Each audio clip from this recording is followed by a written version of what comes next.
Well, there's a reason why I told the rental company to put new tires on, and this is why. So trying to burn our car down.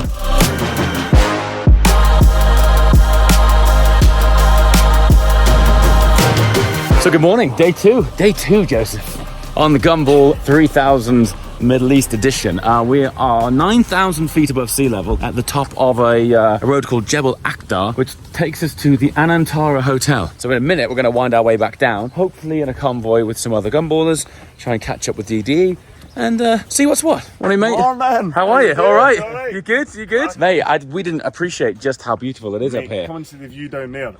Come on, let's go quickly. Let's go quickly. Oh! Wow, look at this. This walkway is gonna go over the canyon. Whoa, it's okay. That's getting pretty high now. Wow, look at the view. Oh, it actually is like the Grand Canyon. Hey! Morning, how you doing? You good?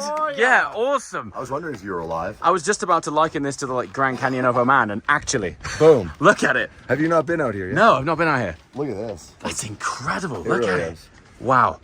When you arrived last night, we were obviously winding up that road in the dark, right? How fast were you going? We were very low on fuel, but on the way down, I've also been warned about the temperature in the brakes. Right, so anyone just tuning in, yesterday's logistics of getting over multiple borders in order to get our car over here was challenging. So let's show you the cars that we now have. That's right, plural. Right, we arrived here in the dark last night. We had no idea how beautiful this place was. Look at that for a view. All right, welcome to the Gumball car park. A few keen people have left, hence the spaces, but today we're gonna try and roll with Team Purple, and here is our classic baby. Whoa. We are in. This is the life of a professional YouTuber here. So yesterday I went through 4 batteries, and last night I plugged this into the USB in the hotel, but the amperage wasn't high enough when it charges 1%. So when I plug it into the Huracan, here's a challenge: inertia, side to side sway, the pancake effect. If I put it right there, first quarter, it's gonna go whoop bam, whoop bam. And they're lithium ions. They might actually cause a little. They might actually explode. Detonation. So what do you think? I think it's just totally above board. That's definitely solid, and this, I reckon, if we squash that, yeah. it's so Trying to burn our car down. Right. He's trying to burn I'm our going to car leave down. the 765 LT here. Why?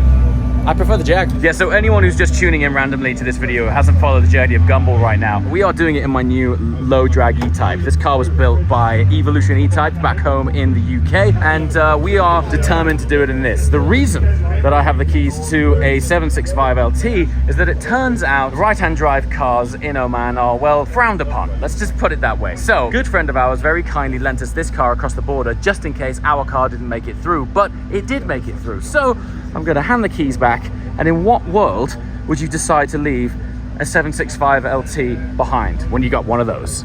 Okay, we're back on the road. Now, we arrived at Jebel Akhdar in the dark last night. We got a feel for the undulations, but not the beauty. It is unbelievable. The Middle East has some of the best driving roads. But part of the reason that we brought the Evolution E-Type on Gumball is, of course, to launch it, introduce it to the channel, but also hot weather testing. I mean, when do you get to hot weather test a Low Drag E-Type? Right here, right now. One of the things we didn't think about was crazy steep undulations. Now, this does have heavily up-rated brakes. However, we're going down this in very low gears because these are some of the steepest undulations I've driven on any road. So low gears, first and second, keeping the revs high, naturally slowing the car down. We do have AP racing brakes on this, so it's not something I'm really concerned about, but as a temperature test and shakedown for the gearbox for the car, perfect opportunity. Also, we happen to be following a convoy of incredibly stunning supercars. I mean, look how steep that is. Look, I'm not sure if the camera's really conveying it, but everyone's like this. We're like really set back.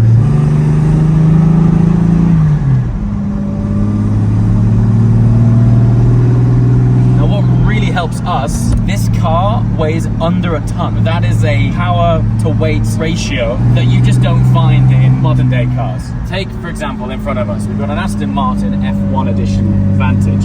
That thing's closer to 1,800 kilograms. With 2 people in and a full tank, it's almost 2 of these cars. So that is in favor for us when it comes to braking and heat and things like that. But anyway, it's just cool to be here.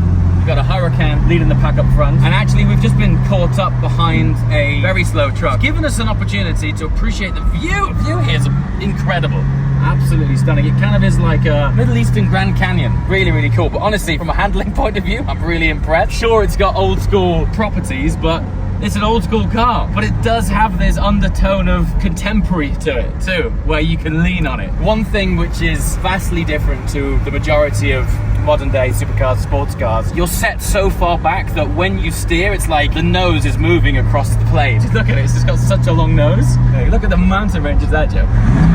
Look at this, James. I say this quite often on the channel. Pretty sure the camera's not doing this justice. No, it's not. I mean, this is unbelievable. Gorgeous. Yeah, the front end on this is brilliant. I think why this is great, and I'm really glad for the guys actually back home at Evolution, is they would have never have had the opportunity to have put a car through hot weather testing like this. So when we get back, I'm really excited to feed back to them how great it's been. I think the ultimate feedback happened yesterday, though. I think so. It was your face when you walked out of a 765 LT, which for most people is, you know, a dream car. Yeah. And you were actually a little bit unhappy not to be in the E-Type. I don't know, we've just developed a bond with this car soon, haven't we? We have. The 765 doesn't really switch on until you're way over road legal speeds, whereas this thing's awesome everywhere. Check this out. Front Wow, nose. wait. Yeah, turning sick. We've lost the box, hold on.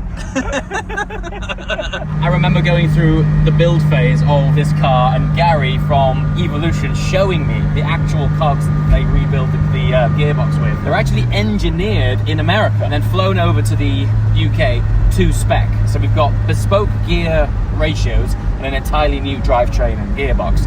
Now I'm here in first gear down like a 23-degree bank.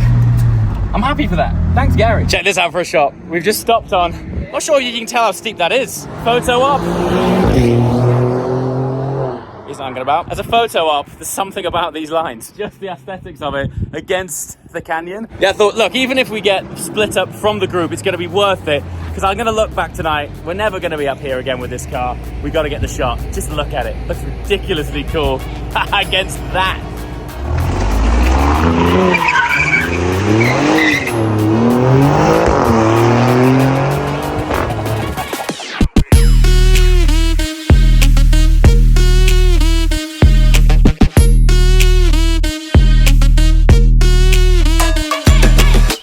Fuel stop.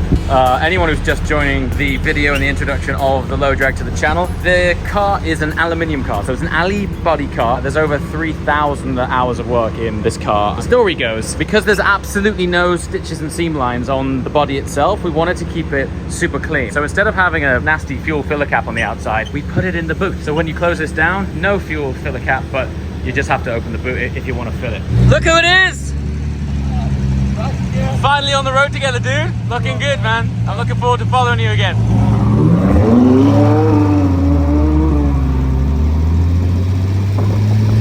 All right, we've all just regrouped. It's really handy because everyone drops a pin and lets everyone know where everyone stopped, so we can regroup like this and hopefully everything's okay. Judging by the looks of something over there, everything is not okay. You guys had a blowout? Yeah. Oh man. Yeah, well, there's a reason why I told the rental company to put new tires on, and this is why. God, it's ripped through? Oh my God. It's down to the canvas. It's like a full blow. And it's, look, you can see where it's exited with the rear part of the diffuser. Destroyed it. Rental down to the wire. We just had a blowout. The Aventador over here is a rental and it's down to cords, down to the wire of the tire. Well, I know it's an absolute mission to ship a car out inside edge down to the cord. You see that? You can't fuck around when it comes to these rental cars. Dude, this is unbelievable. Something really weird's going on here. We got multiple blowouts on multiple cars. It's not good. We're in the middle of the desert. It's 39 degrees. There's only a few cars that people who are in the cars which are broken down can jump into. It's going to be a tricky one to resolve. We're doing a daily wrist game shot. Bring it in. With the watch. Oh. All right, we're in. Tasty. Situation update. We're going to abandon these cars in the desert and then the guys from the rental company are going to come later on and pick them up. But we have 550 miles to do today through the desert. We've all just got to crack on. Right, so we're leaving this one in the desert, actually, and we're leaving the Aventador over there in the desert.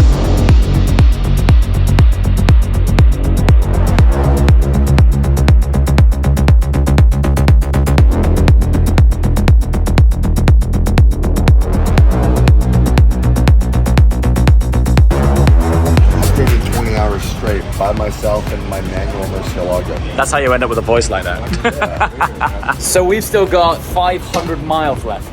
Yeah. Miles, not kilometers. Yeah, it says 725 kilometers. We've got a long way to go, man. Plus We've got an 8-hour drive Plus still. stops taking a while. Dave got me the baby water. I'm gonna I get the big ones when you're in the desert. I'm going to say hello to a goat. Hey, how's it going? You and I both have no aircon. Can I buy one of these? These for sale? He's scratching away. I don't think he wants me to buy him. There's plenty of room in the E-Type, man. So check this out. Out of nowhere, you get these sort of sand drifts here. And every now and again, they come right across the road. You gotta be really careful. The speed on these roads as well is quite deceptive. It's totally open and totally straight for quite a long time. And then all of a sudden, just out of nowhere, you can have a sand drift across the road. So you have to have your wits about you, for sure. Here you go, just like this, look. This stuff comes out of nowhere. And when you hit it, it's really slippery. Imagine hitting a pile of snow. Lunch stop. We still have 400 miles to go, and this is lunch. I'm gonna back it in right here. High-fiving? There we go. Yes, buddy. Yes, mate. How we doing? Come on. How you doing, man? You good? Yeah. Good, good. Come on. Let's go. Let's go. Let's go. Well, it's first time for everything, and we've arrived at our checkpoint, which is none other than camel racing. All right, so here we are in the camel racing canopy, about to eat up some fine grub, considering we are in the middle of the desert. Tell me. It's it. Camel racing capital of the world. The hype is real.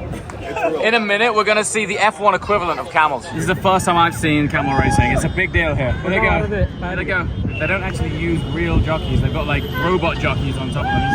Look at that, look at that, look at that. So he's that guy. Look, see, robot jockey. Can you get over? Can you even believe this? Look at that! They've got robot jockeys on them. I think this is what makes Gumball so special. I think over the sort of 10 years of doing the rally, when people ask me what are some of the more unique experiences you've done over the years, it always jumps to Gumball. And I'm like, this one time in Oman, we watched camel racing. With robots slapping the camels' They've asses. got like robot jockeys, and they've got wind-up arms, and every now and again they just whack them in the ass. It's game over when the cars go electric, and so do the camels. Yeah, so as you can see, it's a big deal. Family day out. This place is full of people who are watching the racing. Apparently that was the last one, so we made it just in time. These guys love it. Yeah, he knows the game. Matey boy wants it? Yeah! Nice!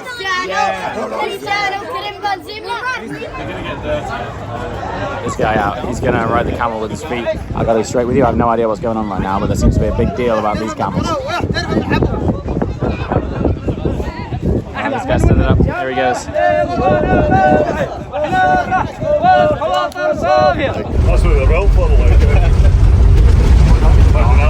Have you heard this bus? Look at it. How is it still in one piece? What do you think? Yeah, jump in. Jump in, of course, man. Jump in, jump in. What do you think? It's good? Welcome. Welcome, welcome, Omar. Thank you very much. It's a pleasure to be here, guys. Where are you from? England. England. London. Where are you go? Now we go to Salalah, Yeah.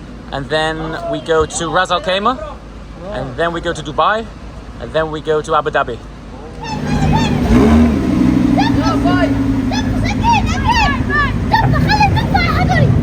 You guys stocking up on some serious supplies. Water. Runaway money, runaway money, runaway money. I got it, I got it, I got it, I got it, I got it.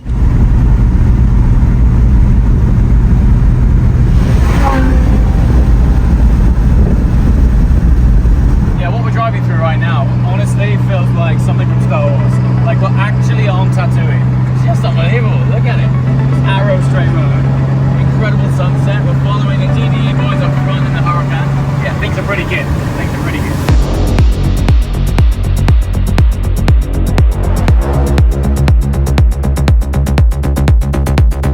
Okay, so slightly unexpected situation update. We've experienced some cooling issues with the low drag. So instead of keeping it going, we thought we'd be on the safe side and just put it on a transporter just to be sure, because we are literally in the middle of the Omani desert. So we thought, let's just call in these guys, put it on before anything goes majorly wrong. Oh man, It's been an experimental trip. We've taken a car from the 1960s through the middle of the desert. Well, there's been some thermal compromises, let's just put it that way.